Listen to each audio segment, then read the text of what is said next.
Hi, so this is my last video blog, and I guess we were supposed to look at our first video blog and kind of redo it and say some farewell words to fellow classmates or the course of the instructor or something like that.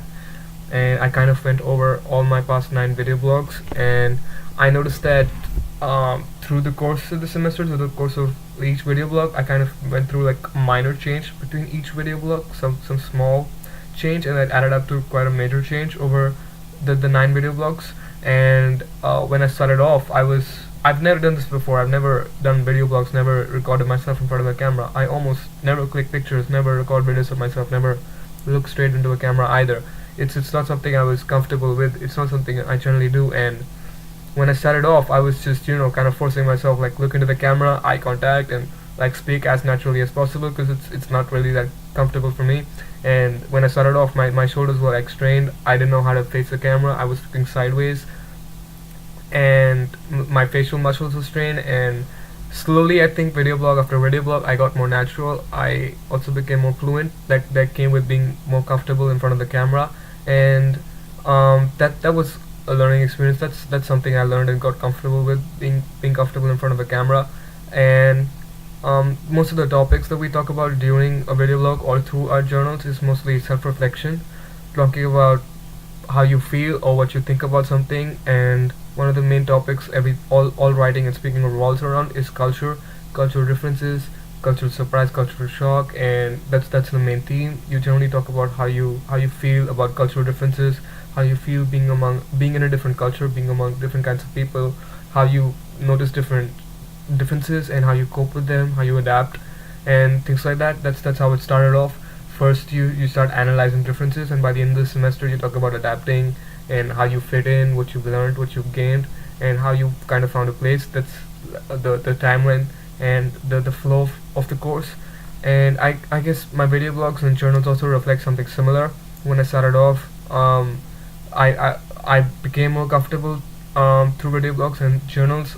Journals mostly were self-reflection, and that was not something I generally wrote about. I did do a lot of writing before, but it was rarely self-reflection. It was rarely talking about myself. It was about something else, describing something or writing about something I see, or basically an observation, or like a distant fiction or fantasy topic or something. It was never about writing about myself, writing about how I feel or how I think. And that's something I got to do a lot through journals. And I guess that was also a learning experience. It seemed less scripted. My journals, they seem less, kind of inflexible and kind of strained. They seem more honest, more flexible, and more direct. And that's something I got comfortable with too. Writing about myself, writing about how I feel through the means of journals. And the projects too. The projects were also a fun experience. They weren't something you'd be stressed about. They were just very general, and they, again, one of the places where you're just honest, where you describe yourself, talk about yourself, talk about how you manage your routine, how you manage your time, and what stresses you, how you combat that, and also about your experiences being among being in a different culture, interacting with people from a different culture and things like that.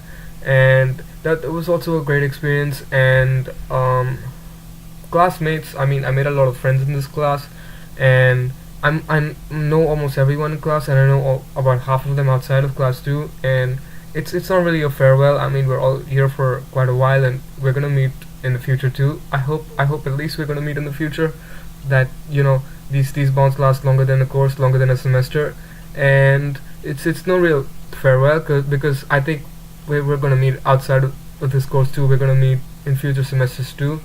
And it's a farewell more to the course rather than to classmates or the friends I've made in class. And it was a great course. I think not really my English skills that changed much. Maybe a bit, good practice for video blogs and journals, but it was more specific areas like self-reflection, writing about how you feel, how you what something makes you feel, what you think about something. And then also being the video blog side, being comfortable in front of the camera and talking directly, and that experience that I learned through. And it's been a good course. Projects were fun. Journals were almost always stress-free, very distant from any of my technical homework, and just giving me an opening, giving me a chance to avoid all my technical homework. And they were fun too. because I like writing opportunities, and eJournal was that opportunity, like a creative output I could use and have fun with. And same with the video blogs. It initially started off with some kind of strain, but I eventually got comfortable with it and started enjoying it.